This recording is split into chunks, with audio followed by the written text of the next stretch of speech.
Seperti yang diinstruksikan oleh Alpha Sama, aku menyertakan catatan penelitian dalam laporanku. Oke, catatan laporan ini itu datang berbarengan sama kedatangannya Eta bareng Gama ke Kerajaan Orion di chapter 4 volume 5. Meskipun agak membosankan, aku bersedia melakukannya jika itu berarti meningkatkan dana penelitianku.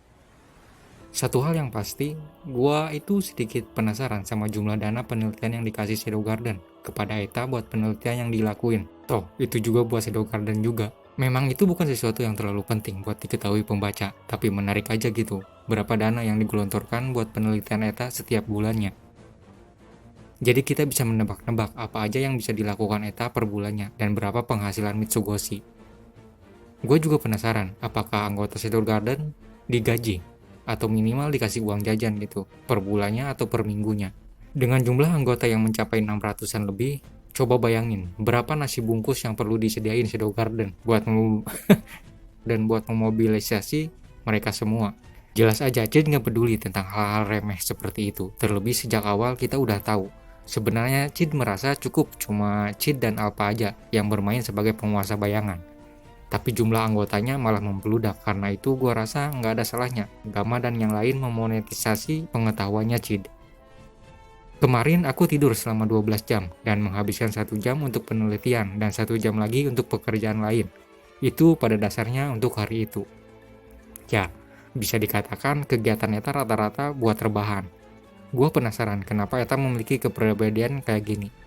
Tapi kayaknya sih emang udah dari dulu Eta adalah kaum rebahan. Gue juga berharap kedepannya latar belakang Eta bisa diceritain. Mungkin satu chapter dikhususin gitu buat latar belakang Eta di volume kedepannya. Atau mungkin aja kepribadian Eta berubah jadi kaum rebahan setelah terjangkit kerasukan. Itu mungkin aja sih. Kemudian, aku juga ingin menyampaikan tentang barang yang Beta bawa kembali dari dunia lain. Barang itu rusak dan aku yakin itu karena radiasi elektromagnetik. Meskipun memperbaikinya tidak mungkin dengan teknologi kita saat ini, mungkin saja di masa depan, mungkin dalam 20 tahun. Tapi kurasa akan lebih cepat dan lebih mudah untuk menciptakan produk yang serupa dengan menggunakan teknologi sihir daripada mencoba memperbaiki yang asli. Bahan yang digunakan juga lebih berguna karena analisis telah menunjukkan bahwa logam itu ringan dan kuat. Dengan teknologi kami saat ini, akan mudah untuk memproses dan mencampurnya dengan mitril. Kami juga menganalisis bahan yang terbuat dari minyak olahan dan resin. Semua itu dapat mengaruh pada inovasi teknologi lebih lanjut, kurang lebih seperti itu. Dan dari catatan ini terlihat jelas seberapa superiornya Eta dalam hal kecerdasan dibandingin yang lain. Gue makin penasaran sama latar belakangnya. Apakah ada di luar sana elf yang punya kemampuan yang sama kayak Eta atau minimal mendekatinya lah. Karena seumpamanya kayak gitu, ibu kota elf di mana Eta berasal seharusnya punya teknologi yang lebih maju dibandingin sama wilayah lain di dunia itu.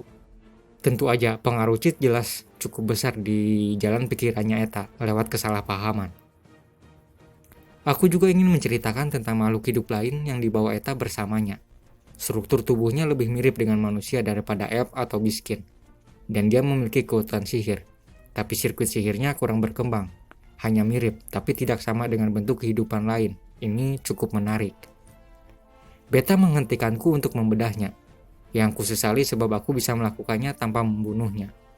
Di sini, sisi lain dari Eta bukan cuma memiliki pengetahuan tentang perkembangan teknologi, Eta juga punya kemampuan di ilmu kedokteran, khususnya dalam hal bedah membedah. Namun aku mengerti bahwa pengorbanan diperlukan untuk pengembangan kebijaksanaan bayangan. Aku tidak ragu alasan Master untuk pergi ke dunia lain adalah untuk membawa kembali kebijaksanaan ini. Kita tidak boleh menyia-nyiakan kehendak Master. Dan oleh karena itu aku meminta izin untuk melakukan pembedahan, untuk menganalisis kebijaksanaan dari dunia lain. Ya, sepertinya Eta kembali salah paham di sini. Jelas aja di volume 4 sebelumnya, yang ngebawa Akane bukan Cid, tapi Beta. Setelah Cid bergumam kepada Akane yang pingsan untuk jangan sampai diculik lagi. Ya seharusnya di sini Beta yang bertanggung jawab sama eksistensinya Akane di Isekai. Ngebedah Akane, Cid kayaknya nggak bakalan keberatan. Analisisku terhadap kebijaksanaan ini telah menunjukkan kepadaku perkataan Master benar. Semua pengetahuan saling terhubung. Master pernah berkata seperti itu. Selama teknologi berkembang dengan baik, kita akan selalu berada di titik yang sama. Teknologi magis lebih berkembang di dunia kita dan teknologi ilmiah lebih berkembang di dunia lain. Banyak bagian dari keduanya yang saling terhubung. Master sendiri menyadari hal ini dan membawa banyak kebijaksanaannya kepada kita. Pengetahuan yang pernah kupelajari di ibu kota Elf belum matang dibandingkan dengan kebijaksanaan Master. Nah, ini yang gue maksud.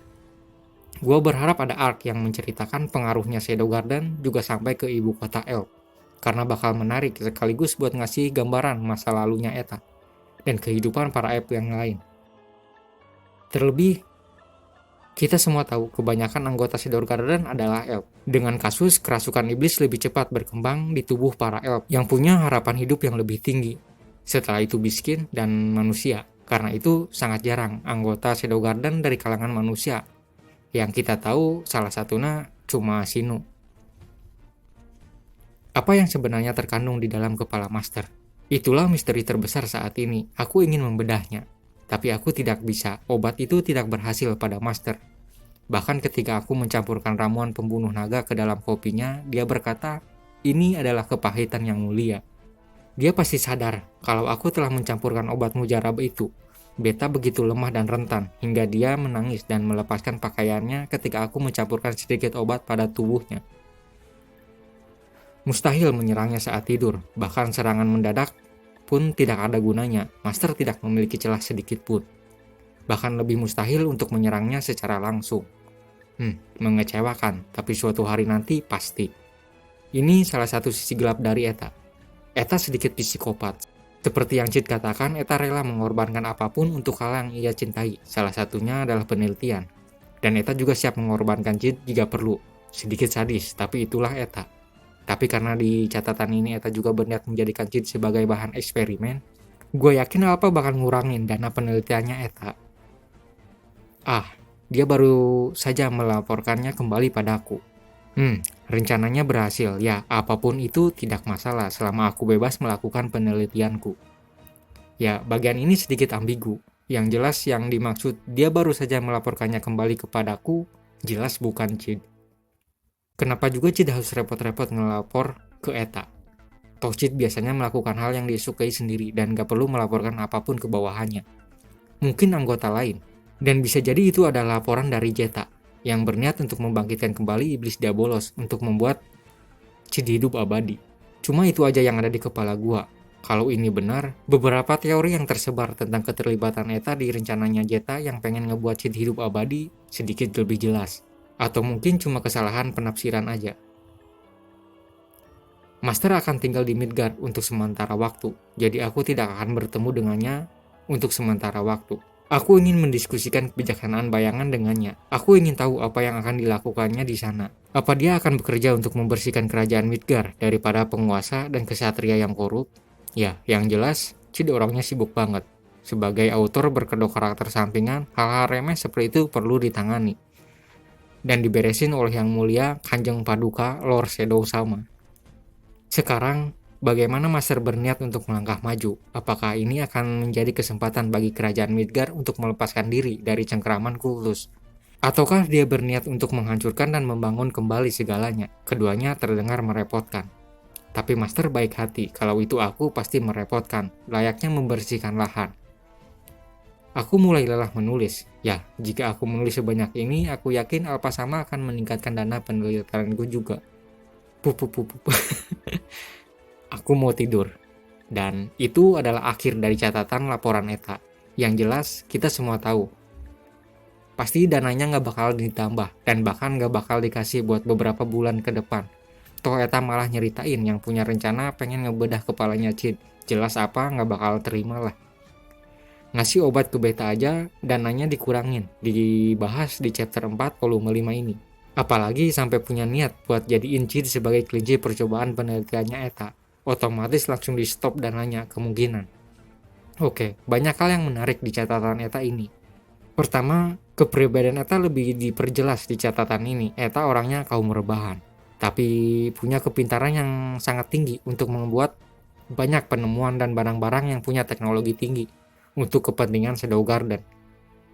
Kedua, selain pengetahuannya tentang hal-hal yang berbau teknologi, Eta juga punya ilmu di bidang kedokteran, terutama dalam hal membedah. Yang ketiga, Cid nggak mati setelah diracun sama Eta. Gua nggak tahu apa triknya, tapi mungkin aja sihir yang ada di tubuhnya Cid yang ngebuat Cid tahan sama racun yang ditaruh sama Eta di kopinya Cid. Yang keempat, ada catatan yang sedikit ambigu, yang gua menduga bisa aja laporan yang dimaksud Eta adalah dari Zeta. Kalau itu benar, teori yang tersebar di luar tentang Eta termasuk yang ada di praksinya Zeta makin jelas dan terang benderang. Atau bisa jadi itu cuma laporan lain dari anggota Shadow Garden lain yang ada di bawahnya Eta. Mungkin tentang kemajuan penelitiannya yang lain. Ya, mungkin segitu aja breakdown gua tentang catatan laporannya Eta. Banyak info yang menarik yang bisa dibahas. Jadi mungkin untuk saat ini segitu aja.